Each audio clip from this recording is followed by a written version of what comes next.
두아디라 교회의 사자에게 편지하라. 그 눈이 불꽃 같고 그 발이 빛난 주석과 같은 하나님의 아들이 이르시되, 내가 내 사업과 사랑과 믿음과 섬김과 인내를 아노니 내 나중 행위가 처음 것보다 많도다.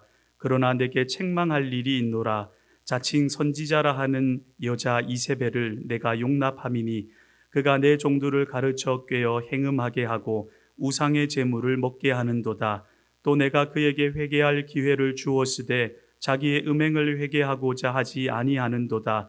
볼지어다, 내가 그를 침상에 던질 터이요 또 그와 더불어 간음하는 자들도 만일 그의 행위를 회개하지 아니하면 큰 환난 가운데에 던지고, 또 내가 사망으로 그의 자녀를 죽이리니 모든 교회가 나는 사람의 뜻과 마음을 살피는 자인 줄 알지라.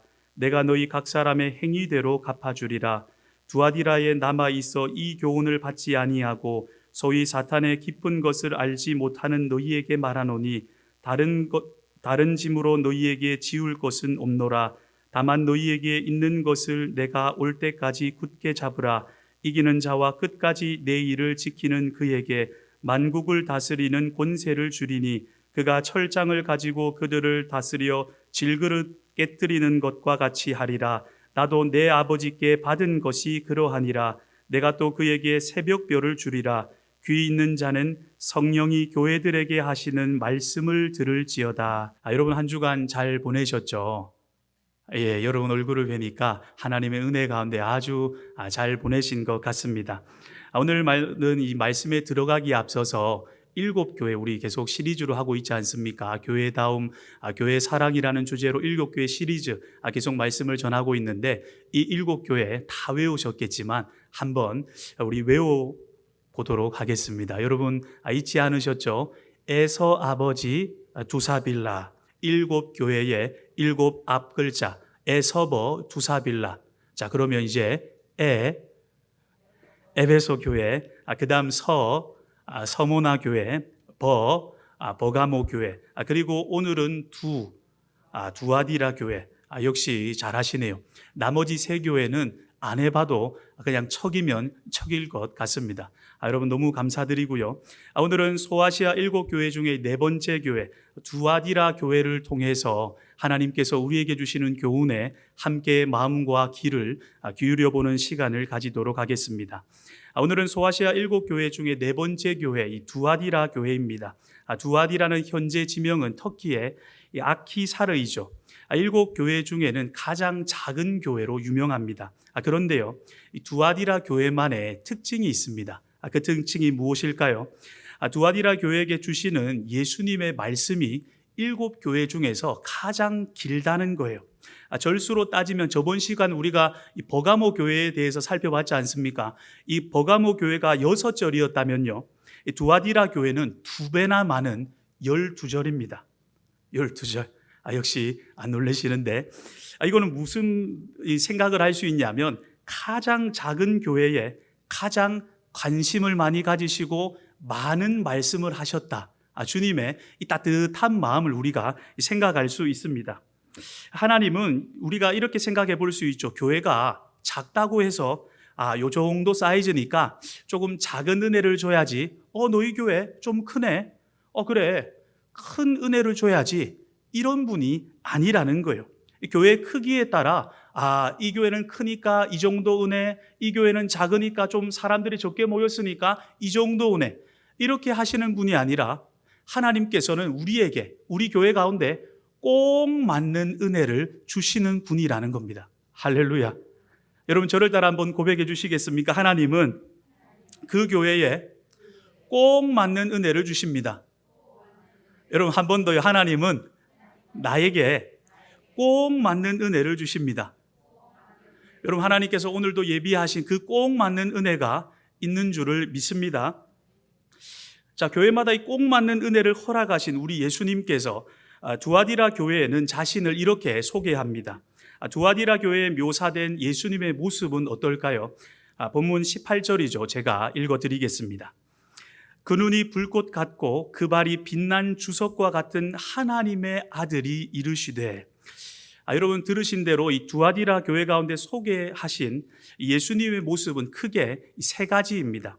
첫 번째는 불꽃 같은 눈, 예수님의 눈이 그냥 활활 지금 불타듯이 타오르고 있다라는 거예요. 그리고 빛난 주석의 발, 그리고 하나님의 아들. 앞으로서 설명한다면 예수님의 눈은요, 이 눈에는 레이저 빔이 쫙, 여러분 영화에 보면 눈에서 레이저 빔 나오는 그런 영화 있지 않습니까? 예수님의 눈에는 이 레이저 빔이 쫙 나오는 것처럼 이 불꽃이 활활 타오르고 있고요. 그러니까 불이 활활 타는 거예요. 그리고 예수님의 발은요, 번쩍번쩍하는 놋새와 같이 아주 위엄이 있다고 말씀합니다. 그리고 그 예수님은 누구십니까? 살아계신 하나님의 아들이시다 말씀을 하고 계십니다. 여러분 아시는 대로 성경에는 하나님, 우리 예수님에 대한 이 눈에 대한 이 표현이 많습니다. 우리는 성경을 통해 하나님의 눈을 볼 수 있고요. 우리도 사람을 볼 때 이제 눈을 먼저 보지 않습니까? 저도 한 분 한 분, 눈만 보이고 코, 입은 안 보이는데 마스크 덕분에 이렇게 우리도 서로 눈을 보는 것처럼 성경을 통해 하나님의 눈을 볼 수가 있습니다. 우리는 성경을 통해 하나님의 눈을 볼 수 있고 그 하나님의 눈을 보면서 하나님이 어떤 분이신지 알 수가 있죠. 예를 들어 역대하 16장 9절 말씀에는 이렇게 말합니다. 하나님의 눈은, 하나님이 눈이 있대요. 그 눈은 어떻게 하시냐니까 그 눈은 온 땅을 지금도 두루 살펴보시고 하나님을 전심으로 찾는 자들을 찾고 계시는 눈이다 말씀합니다. 성경에 나타난 하나님의 눈은요, 찾으시는 눈입니다. 한번 저를 따라 고백해 주시겠습니까? 찾으시는 눈. 이 사람을 찾으시는 눈. 여러분 지금도요, 하나님은 그 한 사람을 찾고 계세요. 어떤 사람입니까?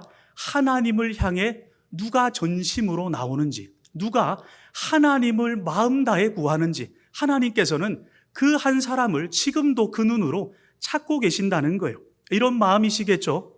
내가 너희 가운데 반심이 아니라 한쪽 마음은 다른 사람한테 가 있고 한쪽 마음은 너한테 가 있고 이게 아니라 반심이 아니라 온 마음을 다해서 너를 원하고 너를 지금 바라보고 있는데 너희들은 누가 지금 나의 마음을 헤아려서 나의 마음같이 마음 다해 나를 구하고 있니? 이런 마음으로 하나님은 그 한 사람을 지금도 찾고 계신다는 거예요. 여러분 상상되십니까? 찾으시는 눈. 하나님은 마음 다해 자기에게 나오는 그 한 사람을 찾으시고요. 그리고 만나주시고 그 한 사람에게 하나님의 마음을, 지금 하나님이 어떤 생각과 어떤 마음을 가지고 계시는지 그 마음을 나눠주고 싶다는 거예요. 그래서 잠언 8장 17절에 이렇게 말씀합니다. 나를 사랑하는 자들이 나의 사랑을 입으며 나를 간절히 찾는 자가 나를 만날 것이다 말씀합니다. 이렇게 하나님의 눈은 찾으시는 눈입니다. 그리고 성경을 통해 우리가 사람을 찾으시는 하나님의 눈을 볼 때, 그 눈을 본다면 우리도 하나님을 찾게 될 수밖에 없는 줄을 믿습니다. 그런데 이 말씀만 들으면 우리 중에 이렇게 질문할 수 있는 분 있으실지는 모르겠습니다. 목사님, 하나님은 하나님을 찾는 사람, 그것도 간절히 찾는 사람만 찾아주시나요?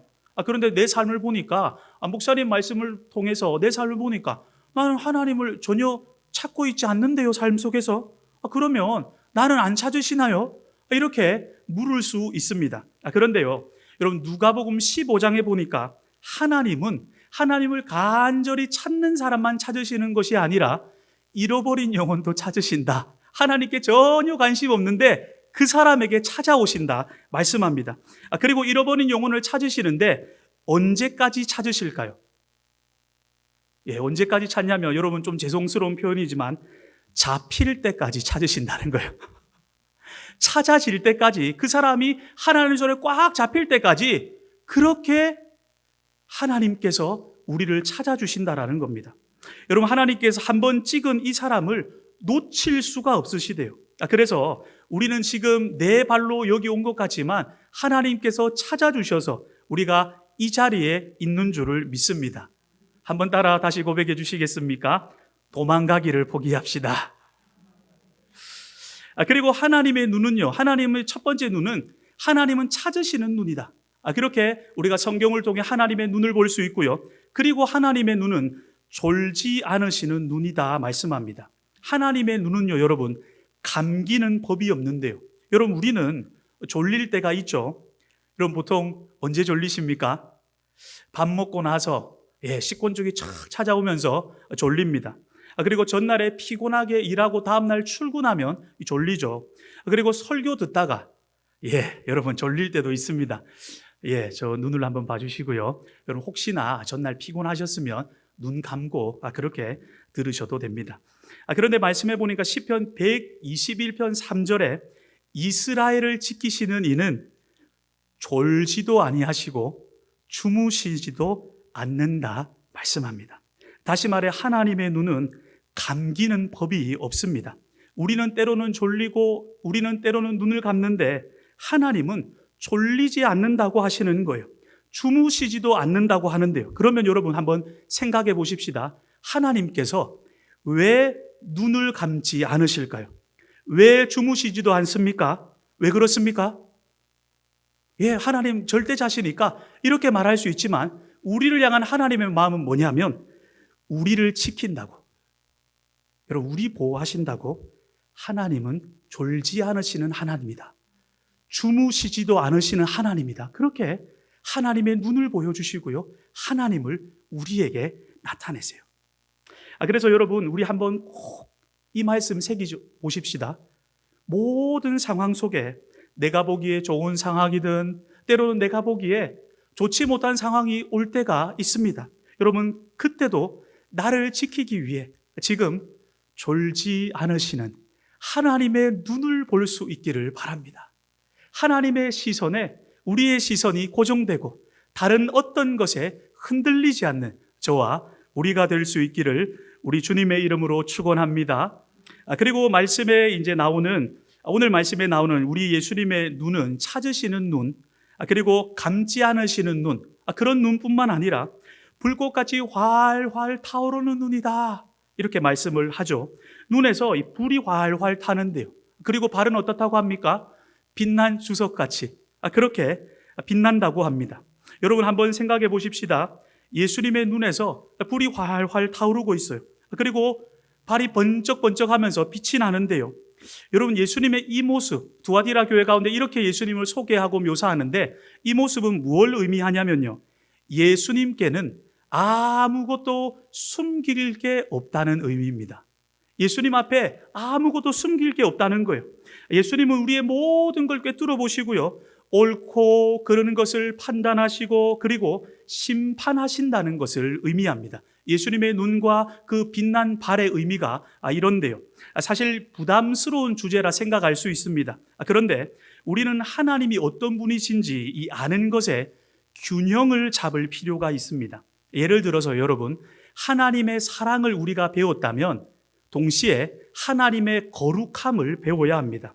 하나님의 긍휼에 대해서 맛봤다면요, 하나님의 심판을 배울 필요가 있는데요. 사실 우리 사람은 이 하나님의 한쪽 면에 치우친다면요, 하나님을 만만하게, 하나님을 그냥 동네 아저씨처럼 만홀히 여길 수가 있습니다. 그래서 하나님이 그런 분이시니까 그냥 내가 내 입맛대로 신앙생활을 하는 것입니다. 내가 원하는 대로 말하고요, 내가 원하는 대로 생각하고요, 내가 원하는 대로 행동하게 됩니다. 이 죄와 세상의 유혹 앞에서 세상을 살아가면서 쉽게 죄에 타협할 수 있는데요, 이렇게 할 수 있죠. 이거 춤이야, 아이고 회개는 나중에 해도 되지, 하나님 다 이해하셔, 괜찮아, 뭐 이러는 거죠. 예를 들어 나를 보호하시고 하나님께서는 나를 사랑하신다, 이런 하나님만 우리가 알 때 하나님은 나를 도우시는 분이다, 그래 다 잘 될 거야, 하나님 도와주신다니까, 괜찮아, 하나님 나를 지키시는 분, 걱정하지 마, 낮에 해든 밤에 달이든 그 어떤 것도 너를 상치 못한다니까. 여러분 물론 하나님 이런 분 맞습니다. 할렐루야. 그런데 우리는 하나님의 거룩하심과 하나님의 심판도 반드시 알아야 합니다. 하나님께서 얼마나 거룩하신 분이시고 그 죄에 대해서 어떻게 하나님께서 행하시는지 그것도 알 필요가 있는 거죠. 그래서 우리는 오늘 말씀을 통해서 예수님의 눈을 볼 때에 예수님의 감지 않으시는 눈, 그리고 찾으시는 눈만 보는 것이 아니라 불꽃같이 활활 타오르고 계시는 그 예수님의 눈을 볼 수 있어야 합니다. 이렇게 우리는 하나님을 향한 이 지식의 균형이 반드시 필요합니다. 예를 한번 들어보겠습니다. 예를 들어 이 차가 도로에서 주행을 하지 않습니까? 그때 양 차선 안에서 우리는 주행을 합니다. 우리는 양쪽에 있는 차선을 따라서 이렇게 운전을 하죠. 그 차선을 따라 바르게 또 안전하게 주행을 하는데요. 기독교의 베스트셀러 이 작가 존 비비오 목사님은 이렇게 말을 합니다. 차를 주행하는 이 도로에 양 차선이 있다면 우리 신앙생활 속에서도 우리를 바르게 그리고 안전하게 주행을 하게 하는 영적 양차선, 양쪽에 나 있는 영적인 차선이 있는데 그 중에 하나는 하나님의 사랑. 저를 따라 한번 고백해 주시겠습니까? 하나님의 사랑. 그 중에 하나는 한 차선은 하나님의 사랑이고요. 그리고 또 다른 한 차선은 하나님을 향한 거룩한 두려움, 하나님을 경외함이다 말합니다. 다시 말해 영적 차선의 한 선은 하나님 사랑이고요. 우리는 이 하나님의 사랑 때문에 어디까지 이르렀을지라도 하나님 앞에 다시 나올 수가 있습니다. 하나님의 긍휼을 입을 수가 있고요. 그리고 회복될 수 있는 거죠. 그리고 다른 한 차선은 하나님을 경외함, 하나님을 거룩하게 두려워하는 것이다 라는 거예요.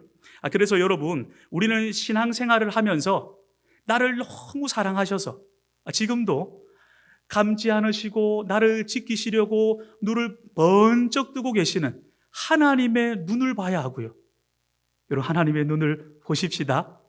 나를 간절히 찾고 계시는 그 하나님의 눈을 봐야 하고요. 그리고 그것뿐만이 아니라 지금 죄 앞에서, 유혹 앞에서, 세상과의 타협하는 그 삶 앞에서 불꽃까지 지금 이글이글거리는 하나님의 거룩한 눈도 볼 수 있어야 하는 거예요. 오늘 말씀에 나오는 이 두아디라 교회도 예수님의 이 불꽃 같은 이 거룩한 눈을 볼 필요가 있는 교회였습니다. 그래서 예수님께서 어떤 분이시다 이렇게 두아디라 교회 가운데 소개하시고요. 두아디라 교회를 책망하십니다. 본문 20절 제가 읽어드릴게요. 어떤 책망이 있었을까요?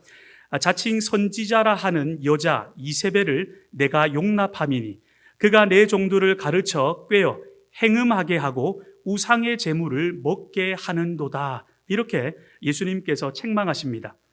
두아디라 교회는 이세벨이라 불리는 이 자칭 선지자의 가르침을 받아들였다. 이렇게 예수님 말씀해요. 여러분 아시는 대로 선지자가 누굽니까? 이 선지자라는 것은요, 하나님의 말씀을 받아서 이 하나님의 말씀을 가감없이 살을 보태는 것이 아니라 하나님의 말씀에 빼는 것이 아니라 그대로 전달하는 사람, 그 사람이 선지자죠. 그런데 여기서 자칭 선지자라는 말은 무슨 말입니까? 자칭이라는 이 선지자 앞에 단어를 표현했는데요. 하나님의 말씀이 아닌데 하나님의 이름으로 하나님의 이름을 팔아서 자기 마음대로 하나님의 말씀이라고 그렇게 이세벨이라 불리는 이 여자가 전했다라는 것입니다. 이세벨 말이죠. 그런데 두아디라 교회는 어떻게 했습니까? 그 가르침을 안 돼. 하나님 말씀 아닌데 분별하고 거부한 것이 아니라 그 가르침을 받아들였다는 거예요. 여러분 우리가 7교회 중에 첫 번째 살펴본 교회가 어느 교회죠? 에베소 교회죠. 그렇습니다. 에베소 교회의 칭찬은 무엇입니까? 처음 사랑은 잃어버렸지만 이 에베소 교회가 잘한 것은 이런 거짓 사도, 거짓 선지자를 물리친 것. 말씀을 듣는데 이거 하나님 말씀 아닌데? 죄를 하나님의 말씀은 편하게 생각하게 그렇게 하나님의 말씀은 들려지게 하지 않으십니다. 할렐루야. 그런데 여러분 에베소 교회가 들어보니까 뭐야 이거? 죄지으라고 하네. 세상과 적당히 타협해도 괜찮다고 하네. 그러니까 에베소 교회는 물리쳤습니다. 그런데 이 두아디라 교회의 책망은 무엇입니까? 그런 말씀이 자칭 여자 선지자인데 자칭인데 다칭이 아니라 그런 선지자가 전하고 있는데도 그냥 그 가르침을 받아들이고 있었다라는 것입니다. 구체적으로 이세벨이 전했던 것은요, 세상과의 적당한 타협. 이 정도 타협은 해도 되지. 이 정도는 하나님 눈 감아주신다니까. 죄와 타협에도 하나님은 이해하신다. 이런 말씀이었습니다. 그래서 오늘 말씀 보니까 뭐라고 합니까? 내 종들을 가르쳐 꿰어 행음하게 하고 우상의 제물을 먹게 하는도다 말씀합니다. 여러분 이해하기 쉽게 이 말씀을 좀 더 자세히 설명하기 위해서 그 당시에 시대적 배경을 좀 설명한다면요, 아시는 대로 이 두아디라는 금속 세공술과 염색 사업이 이 지역에는 발달했었습니다. 바울과 함께 이 빌립보 교회를 개척한 사도행전 16장에 나오죠. 누굽니까? 예, 죄송합니다. 자색옷감 장사 이 루디아가 이 두아디라 출신입니다. 그런데 이 두아디라에서 장사를 하려면 이런 조건이 있었다고 해요. 이 상인 조합이죠. 제가 저번에도 이제 말씀을 드렸는데 일명 이 길드에 가입하는 거였는데요. 그런데 길드 가입 조건이 뭐였냐면 이 황제를 퀴리오스, 너 황제한테 충성할 거야? 예, 하죠. 그러면 퀴리오스, 주님이라 고백해. 그런데 예수님을 주님이라 고백하는 그리스도인들도 이 이세벨의 가르침에 깨어가지고 황제를 주님이라 고백한 겁니다. 그리고 이 상인조합 모임에서 이것이 가입 절차였다면요, 황제를 주님이라 고백하는 것, 이것이 가입 절차였다면, 그리고 이 상인조합 모임에서는 어떤 것이 행해졌냐면 그 중에 하나는 오늘 말씀에도 나오는 우상에게 바쳐진 그런 제물을 계속 먹은 거예요. 모일 때마다 먹은 겁니다. 그리고 식사 후에는 신전에 이 여사제들과 음행을 하는 그런 가증스러운 일을 행했다고 합니다. 이것이 그 당시 세상을 살아가는 이 사람들의 주류 사회의 방법이었습니다. 밥 먹고 살려면 피할 수 없는 관문이었죠. 그러면 이런 일들을 하지 않으면 여러분 이 당시에 어떻게 됐느냐? 서머나 교회처럼 찢어지게 가난할 수밖에 없었습니다.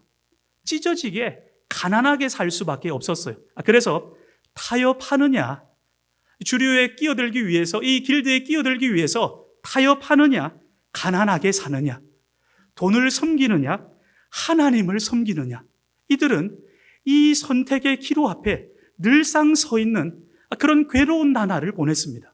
그런데요, 이런 괴로운 나날을 보내고 있는데 이세벨이라는 거짓 선지자가 와서는 교묘하게 속이는 거예요. 여러분 아마 이렇게 속였을 겁니다. 여러분 이 단에서 막 설교를 했겠죠. 여러분 하나님 사랑이세요. 여러분 하나님 사랑이신 거 아시죠? 그럼 사람들이, 두아디라 교회 사람들이 아멘 아멘 하는 거예요. 그래서 여러분 하나님께서 사랑이시기 때문에 먹고 살기 위한, 다른 것 아닙니다, 생계, 이 생존을 위한 그 정도 세상과의 타협은 하나님도 그거 이해하세요. 그러면 거짓말 안 하면 굶어 죽으란 말이에요. 뭐예요? 생각해 보세요. 하나님도 그 정도 타협은 이해하십니다. 여러분 자녀들 뒷바라지 하려면 길드에 가입하지 않을 수 있어요? 없죠? 그러니까 하나님께서 이해하신다 생각하시고 믿으시고 안심하시고 오라니까요. 괜찮다니까요.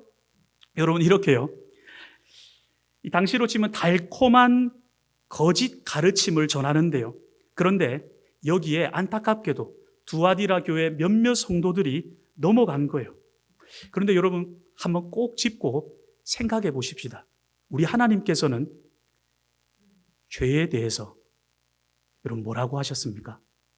여러분 우리 하나님께서는 유혹 앞에 뭐라고 하셨나요? 악은 어떤 모양이라도 버리라. 이 세대를 본받지 마라. 죄와 싸우는데 너는 피 흘리기까지 싸워라. 회개하라. 아들아, 딸아, 나는 거룩하단다. 나의 자녀들도 내가 거룩하니 너희도 거룩해야 돼. 여러분 믿음으로 살 때 잘 먹고 잘 사는, 소위 복만 받는 게 아니라 두아디라 교회처럼요, 고난이 있을 수 있습니다. 유혹이 있을 수 있어요. 그런데 여러분 우리 신앙은요, 다니엘의 여러분 새 친구 아시죠? 그 새 친구가 풀무불 앞에서 고백한 것처럼 세상이라는 풀무불 앞에서 이렇게 우리는 고백할 수 있어야 합니다. 어떻게 말입니까? 여러분 이렇게 말입니다. 환난이 다가와도 하나님이 내 인생 책임지신다. 하지만 그리 아니하실지라도 나는 세상과 타협할 수 없다. 여러분 이 고백, 이 자세가 세상을 살아가는 저와 우리의 자세, 우리의 모습이 돼야 될 줄 믿습니다. 여러분 한번 따라 고백해 주시겠습니까? 그리 아니하실지라도 나는 타협할 수 없다. 한 번 더요. 그리 아니하실지라도 나는 타협하지 않는다. 그리고 두아디라 교회 가운데 무서우면서도 하나님의 따뜻한 마음을 느낄 수 있는 책망은요, 회개할 기회를 주었으되, 하나님께서, 우리 예수님께서 이 두아디라 교회 가운데 이 이세벨에게 회개할 기회를 주셨다라는 거예요. 그런데 여러분, 무서운 건 무엇입니까? 회개할 기회가 있었음에도 회개하지 않았다라는 것입니다. 오늘 본문 21절에 또 내가 그에게 회개할 기회를 주었으되, 여러분, 하나님은요, 오늘이라는 이 시간에 우리에게 회개할 기회를 주셨습니다. 회개할 기회를 주셨어요. 그래서 베드로후서 3장 9절에 하나님은 우리에 대하여 오래 참으사 아무도 멸망하지 아니하고 회개하기에 이르기를 원하신다 말씀합니다. 여러분, 그러면 회개하면 어떤 은혜가 있습니까? 회개하지 않을 때, 오늘 참 무시무시한 말씀을 우리 예수님 하셨지 않습니까? 그러면 회개하면 어떤 은혜가 있나요? 우리 교회 어떤 성도님이 요즘 매일 교회에 나오셔서 작정 기도를 하고 계시는데요. 그래서 제가 물었습니다. 성도님, 어떤 기도를 그렇게 하세요? 하니까 이분이 하시는 말씀이 특별 회개 집중 기도를 하고 있어요, 목사님. 이러시는 거예요. 회개하기 위해서 특별히 날을 정해서, 기간을 정해서 그렇게 매일같이 나오셔서 기도하고 있다는 거예요. 그리고 이분이 하루하루 지나면서 고백이 이렇습니다. 목사님, 이제야 진짜 신앙생활 하는 것 같아요. 그전에는 내 마음대로, 내 기분대로 한 것 같은데 이제야 예수님이 진짜 나의 주인이신 것 같습니다. 회개하니까 과거에 이해가 안 됐고 아프고 힘들었던 그 시간들이 회복되고, 뭐 하니까요? 회개하니까 회복되고, 신앙생활 하는데 기쁨이 생기는데 안에서 막 기쁨이 막 나온다는 거예요. 기쁨이 생기는데 너무 감사하다는 거예요. 그래서 막 은혜를 나누시는데 제가 마음속으로 나도 저렇게 회개해야 되겠다. 하나님 앞에 작은 것까지, 생각까지도 타협하지 않고 하나님 앞에 회개하며 하나님 앞에 나아가야 되겠다 하는 소원이 생겼습니다. 여러분, 예수님께서 두아디라 교회 가운데 책망하시고 회개하라 하시는데 왜 회개하라고 하십니까? 그 작정기도 하시고 계시는 그 성도님께 주신 그 기쁨, 이런 신앙생활의 참맛을 회복시켜 주시려고 회개하라 하는 거예요. 나를 살리시고 생명 주시려고 회개하라 하는 것입니다. 여러분, 그래서 이 교회다움, 이 교회 사랑이란 이 주제로 말씀이 이제 계속 전해지고 있는데 3번 남았지 않습니까? 그래서 이렇게 한번 도전해 드립니다. 이 남은 3주를 특별 집중 회개 기간으로 여러분과 제가 하나님 앞에 삼아봤으면 좋겠습니다. 그래서 우리의 감정과 의지와 우리의 행동과 모든 것에 회개하고 예수님만 진짜 주인으로 모시고 작은 죄 앞에서도 하나님의 거룩한 두려움 앞에 바들바들 떨 수 있는 회개하는, 물론 각자가 그렇게 가지시면 되고요. 그렇게 할 때 하나님의 놀라운 회복과 그 은혜가 그 성도님, 그 두아디라 교회 가운데만 경험되어지는 것이 아니라 우리 가운데도 경험되어질 줄을 믿습니다. 할렐루야. 그리고 오늘 말씀은 제가 저번 주 말씀을 책망으로 마쳤지 않습니까? 그런데 오늘 말씀은 칭찬으로 마치려고 합니다. 여러분, 칭찬하고 여러분 모두를 축복합니다. 두아디라 교회 가운데 주시는 칭찬은 무엇입니까? 19절 말씀, 내가 내 사업과 사랑과 믿음과 섬김과 인내를 아노니 내 나중 행위가 처음 것보다 많도다. 여기서 내 사업은 두아디라 교회 성도들의 행동, 행위를 말합니다. 예수님 보시기에 이 두아디라 교회 성도들의 행동이 사랑, 믿음, 섬김, 인내의 이런 열매들을 풍성히 맺고 있었다는 거예요. 그런데 여러분, 이런 모습이 처음 우리가 섬기는 거 쉽습니다. 그렇죠? 처음 어떤 사람을 만났을 때 친절하게 대하고 사랑하는 거 쉬워요. 그런데 두아디라 교회 가운데는 무엇이라고 하십니까? 시간이 지나면서 이런 모습들이 어떻게 되었다고 하십니까? 처음 것보다 많도다. 이것을 칭찬하시는 거예요. 두아디라 교회는요, 이런 정말 예수님 보시기에 아름다운 행위들이 점점 시간이 가면서 식어지는 게 아니라 날이 갈수록 더 많아진 거예요. 저는 이 말씀을 준비하면서 이 칭찬을 듣고 우리 두아디라 교회 성도들이 위로를 받고 이런 결단을 했을 거라 생각을 해봤습니다. 예수님께서 나의 섬김을 기억하고 계셨어.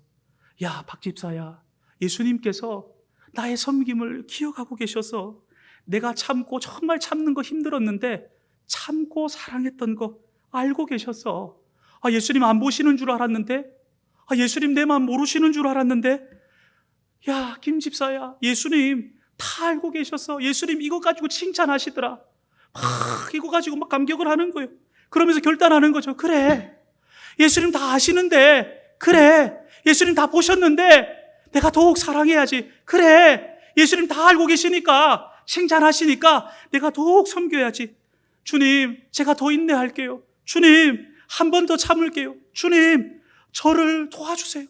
여러분, 두아디라 교회는 이 칭찬 앞에, 예수님 앞에 엉엉 울면서 다짐을 했다고 생각을 합니다. 그렇게 다짐을 하는데 우리 예수님께서 이어서 이렇게 축복을 하시는 거예요. 본문 25절입니다. 다만 너희에게 있는 것을 내가 올 때까지 굳게 잡으라. 사랑하는 여러분, 예수님께서 이런 칭찬받는 삶 언제까지 살라고 하십니까? 예수님 다시 오실 때까지. 우리 찬양했죠? 주님 다시 오실 때까지 나는 이 길을 가리라. 예수님 다시 오시는 그날까지 멈추지 말고 계속 걸어가. 힘든 거 알고 있어. 어려운 거 알고 있어. 그래서 내가 너를 칭찬해. 그래서 내가 너를 위로해. 계속 가자. 내가 너와 영원토록 함께하리라. 여러분, 그래서 오늘은 이렇게 여러분을 축복하며 오늘 말씀을 맺을까 하는데요. 여러분, 우리 어떤 상황에도 세상과 타협하지 말고 때로는 넘어지고 때로는 흔들려도 또 회개하고 또 일어나서 여러분 우리 함께 예수님과 함께 주님 다시 오시는 그날까지 주님께서 칭찬하시는 그 일 신실하게 끝까지 감당하십시다. 우리 주님께서 마지막 그날에 우리를 품에 안아 주실 것입니다. 그렇게 주께서 역사하실, 그리고 그 주님의 말씀에 반응해서 걸으실 우리 모든 분들을 축복합니다. 축복합니다.